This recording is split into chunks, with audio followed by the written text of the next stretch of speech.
A ver, a situación é que, en principio, nos muestreos, falo dos lombos, si dá berberecho, dá máis tamén japónica, japónica dá bastante no muestreo, e berberecho dá, pero non é esa cantidad que todo o mundo pensa que se está falando polos puertos. Dá berberecho, pero non dá esas cantidades.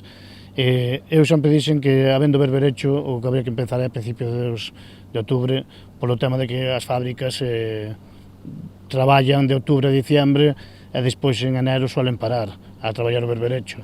Bueno, decideuse o 14 ao final, por maioría, empezar a traballar nos lombos e nos bancos como Boído e Cabío, pero o único sitio onde hai marisco é nos lombos a día de hoxe. Boído daba un estreo peor que o do ano pasado, e en Cabío daba igual que o do ano pasado en Babosa, pero en Roja daba un pouquiño máis.